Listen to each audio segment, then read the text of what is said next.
Au-delà de l'impact investing, il y a un énorme effort de mobilisation et là aussi les choses changent beaucoup à l'échelle mondiale et à l'échelle européenne sur la finance verte.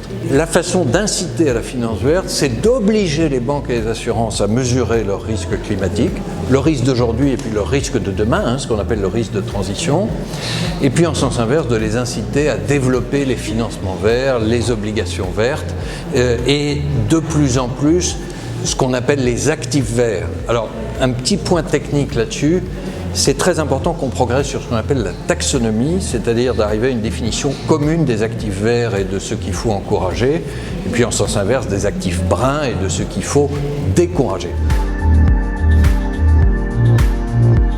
La première réponse, c'est qu'il faut pouvoir attirer des volumes beaucoup plus grands de financement vers des activités qui sont reliées directement aux objectifs de développement durable. Donc, la première réponse, c'est une réponse de volume.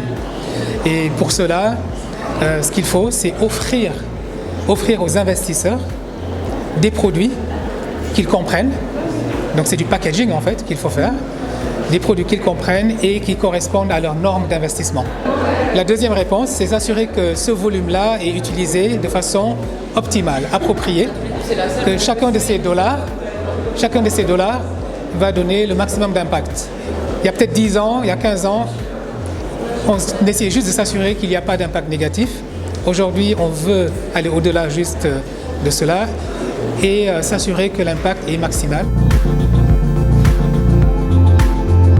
La question de l'accès à notre niveau pour le Women's Investment Club a été réglée à travers un mécanisme qui a été élaboré par et pour les femmes. L'idée, c'est de faire des formations pour que les femmes soient plus à l'aise. Et, beaucoup de femmes hésitent un peu, disent que ce sont des thématiques complexes où il faut avoir l'air très intelligent.